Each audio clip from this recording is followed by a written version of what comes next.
नमस्कार दोस्तों, हमारे चैनल में आपका हार्दिक स्वागत है। आज हम सुन रहे हैं बड़े मजेदार कहानी डॉक्टर और व्यापारी के साथ बनी घटना। शहर के पुराने हिस्से में जहां तंग गलियां दिन में भी धूप को पूरी तरह जमीन तक नहीं आने देती थी और शाम होते ही हर मोड़ पर चाय की भाप के साथ लोगों की चिंताओं का धुआं भी उठने लगता था। वहीं एक मशहूर व्यापारी रहता था। नाम था महेश अग्रवाल। कपड़े का बहुत बड़ा कारोबार था उसका। शहर की मुख्य मंडी में उसकी तीन तीन दुकानें थी। गोदाम अलग और दूर दूर तक उसके ग्राहक फैले हुए थे। लोग कहते थे कि महेश की गिनती शहर के सबसे अमीर लोगों में होती है। लेकिन जो उसे करीब से जानते थे वे यह भी जानते थे कि वह पैसों के मामले में बेहद कंजूस, सख्त और थोड़ा घमंडी भी था। उसे लगता था कि पैसा ही दुनिया की सबसे बड़ी ताकत है और जिसके पास पैसा है वही सही मायनों में सम्मान के लायक है। उसी शहर के दूसरी तरफ एक साधारण से मोहल्ले में एक डॉक्टर रहता था। डॉक्टर आरव शर्मा। उसकी एक छोटी सी क्लिनिक थी। बाहर साधारण सा बोर्ड लगा था, doctor Aarav Sharma, general physician. न कोई चमक, न कोई दमक, न कोई बड़ी सजावट, न एयर कंडीशनर की ठंडी हवा। पर एक चीज थी जो उसे पूरे शहर में अलग पहचान देती थी, उसका व्यवहार और उसका दिल। गरीब हो या अमीर, बूढ़ा हो या बच्चा, हर मरीज के साथ वह एक जैसा व्यवहार करता था। कई बार तो वह गरीबों से फीस भी नहीं लेता था और दवा भी खुद खरीद कर दे देता था। महेश को ऐसे लोगों से चिढ़ होती थी। उसे लगता था कि डॉक्टरों का काम पैसे कमाना है, सेवा भाव दिखाना नहीं। वह अक्सर अपने दोस्तों के बीच बैठकर कहता, ये जो मुफ्त में इलाज करते फिरते हैं ना, ये लोग असली दुनिया नहीं समझते। पैसे ही असली ताकत है। उसके दोस्त हाँ में हाँ मिलाते, क्योंकि महेश से कोई उलझना नहीं चाहता था। एक दिन की बात है, ठंडी सुबह थी। महेश अपनी दुकान पर जाने की तैयारी कर रहा था कि अचानक उसने उसके सीने में हल्का सा दर्द हुआ। उसने पहले तो इसे नजरअंदाज किया, सोचा गैस होगी, पर दर्द धीरे धीरे बढ़ने लगा। पसीना आने लगा। उसकी पत्नी सविता घबरा गई। उसने कहा, महेश जी, चलिए डॉक्टर को दिखा लेते हैं। महेश ने पहले मना किया, अरे कुछ नहीं है, दो गोली खा लूंगा तो ठीक हो जाएगा। पर जब दर्द असहनीय हो गया तो घर वालों ने जबरदस्ती उसे पास की क्लिनिक में ले जाने का फैसला किया। किस्मत का खेल देखिए, सबसे नजदीक क्लिनिक डॉक्टर आरव की ही थी। महेश को स्ट्रेचर पर लिटाकर क्लिनिक में लाया गया। डॉक्टर आरव ने तुरंत जांच शुरू की। ब्लड प्रेशर बहुत ज्यादा था, धड़कन अनियमित थी। डॉक्टर ने गंभीर स्वर में कहा, इन्हें तुरंत अस्पताल ले जाना होगा, यह दिल का मामला लग रहा है। महेश ने कमजोर आवाज में कहा, मुझे किसी बड़े अस्पताल में ले चलो, यहाँ नहीं। डॉक्टर आरव ने शांत स्वर में जवाब दिया, अभी समय बहुत कीमती है, पहले प्राथमिक उपचार यही होगा, फिर एम्बुलेंस में अस्पताल भेजेंगे। उस क्षण डॉक्टर ने न यह सोचा कि सामने बैठा आदमी कभी उसकी सेवा भावना का मजाक उड़ाता था, न यह कि यह वही व्यापारी है जिसने एक बार सार्वजनिक रूप में कहा था कि डॉक्टर लोग सिर्फ पैसे के लिए होते हैं।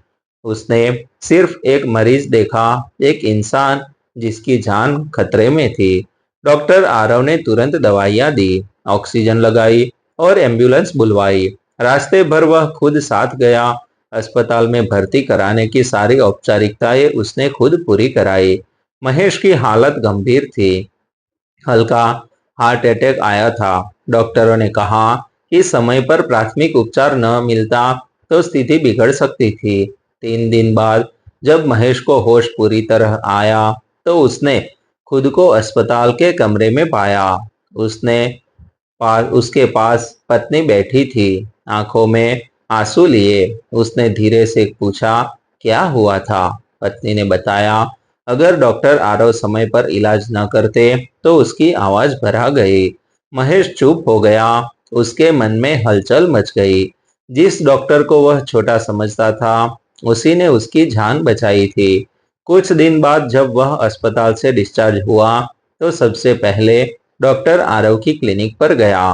क्लिनिक वही साधारण सी थी, पर आज उसे वह जगह किसी मंदिर से कम नहीं लगती। डॉक्टर आरव ने मुस्कुराकर पूछा, अब कैसा महसूस कर रहे हैं? महेश कुछ क्षण चुप रहा, फिर बोला, डॉक्टर साहब, आपने मेरी जान बचाई, मैं आपका एहसान कैसे चुकाऊं? डॉक्टर ने हल्की मुस्कान के साथ कहा, मैंने सिर्फ अपना कर्तव्य निभाया है। अगर आप सच में कुछ करना चाहते हैं, तो अपने स्वास्थ्य का ध्यान रखिए और तनाव कम कीजिए। महेश के लिए यह जवाब अप्रत्याशित था। उसे लगा था कि डॉक्टर बड़ी रकम मांगेंगे या किसी तरह का फायदा चाहेंगे, पर यहाँ तो कोई अपेक्षा ही नहीं थी। उस दिन के बाद महेश के भीतर कुछ बदलने लगा। वह पहले की तरह ऊंची आवाज में बात नहीं करता था। दुकान पर भी कर्मचारियों से थोड़ा नरमी से पेश आने लगा, पर यह बदलाव अधूरा था। असली परीक्षा अभी बाकी थी। कुछ महीनों बाद शहर में भारी बारिश हुई। निचले इलाकों में पानी भर गया। डॉक्टर आरव की क्लिनिक भी उसी क्षेत्र में थी। पानी इतना भर गया कि क्लिनिक का सारा सामान खराब हो गया। दवाइयाँ, फर्नीचर, मशीनें। डॉक्टर का आर्थिक नुकसान बहुत बड़ा था। महेश को जब यह खबर मिली, तो उसके मन में अजीब सी बेचैनी हुई। वह सोचने लगा, जिसने मेरी जान बचाई, आज उसकी क्लिनिक डूब गई और मैं चुप बैठा रहूं। उसने तुरंत अपने मैनेजर को बुलाया और कहा, डॉक्टर आरव की क्लिनिक का पूरा खर्चा मैं उठाऊंगा। नई मशीनें, नया फर्नीचर, सब कुछ। मैनेजर हैरान रह गया। महेश पहले ऐसा नहीं था। अगले ही हफ्ते डॉक्टर की क्लिनिक में मरम्मत का काम शुरू हो गया। नई मशीनें आई, दीवारें रंगी और कुछ ही दिनों में क्लिनिक पहले से भी बेहतर बन गई। जब डॉक्टर आरव को पता चला कि यह सब महेश ने करवाया है, तो वह सीधे उसके घर पहुंचे। अपने यह सब क्यों किया? डॉक्टर ने पूछा। महेश ने सिर झुकाकर कहा, क्योंकि आपने मेरी जान बचाई थी, और उससे भी बड़ा कारण यह है कि आपने मुझे इंसानियत का असली मतलब सिखाया। डॉक्टर ने मुस्कुराकर कहा, अगर आपने सच में कुछ सीखा है, तो उसे आगे बढ़ाइए, किसी और की मदद कीजिए। महेश ने उसी दिन फैसला किया कि वह हर महीने अपनी आय का एक हिस्सा गरीब मरीजों के इलाज के लिए देगा। उसने डॉक्टर के साथ मिलकर एक छोटा सा ट्रस्ट बनाया, जो जरूरतमंदों को मुफ्त में इलाज और दवाइयाँ देने लगा। धीरे धीरे शहर में यह खबर फैल गई। लोग कहने लगे, महेश बदल गया है। पर असली कहानी यहीं खत्म नहीं होती। ट्रस्ट के शुरू होने के कुछ महीनों बाद एक रात क्लिनिक के बाहर एक बूढ़ा आदमी अपनी बीमार पोती को गोद में उठाए खड़ा था। बच्ची को तेज बुखार था। दवा के पैसे नहीं थे। डॉक्टर आरव ने तुरंत इलाज शुरू किया। महेश भी उस दिन वहीं मौजूद था, क्योंकि वह अब अक्सर क्लिनिक आकर बैठता था। बूढ़े आदमी ने कांपती आवाज में कहा, साहब, मेरे पास पैसे नहीं हैं, पर मेरी पोती को बचा लीजिए। महेश ने उसकी हालत देखी। उसे अपना अतीत याद आया। वह भी कभी साधारण परिवार से था, मेहनत करके यहाँ तक पहुँचा था। उसने तुरंत कहा, पैसों की चिंता मत कीजिए, इलाज होगा। इलाज चला। बच्ची की हालत सुधरने लगी। 2 दिन बाद वह हंसने लगी। बूढ़े आदमी की आंखों में खुशी के आंसू थे। उसने महेश के पैरों को छूने की कोशिश की, पर महेश ने उसे रोक लिया। उस पल महेश को जो संतोष मिला, वह उसकी लाखों की कमाई से भी बड़ा था। समय बीतता गया, ट्रस्ट बड़ा होता गया। शहर के और व्यापारी भी जुड़ने लगे। मुफ्त स्वास्थ्य शिविर लगने लगे। दूर दराज के गांवों में दवाइयाँ पहुंचने लगी। एक दिन महेश ने डॉक्टर से कहा, डॉक्टर साहब, पहले मुझे लगता था कि पैसा ही सबसे बड़ी ताकत है। पर अब समझ में आया कि असली ताकत तो इंसानियत है।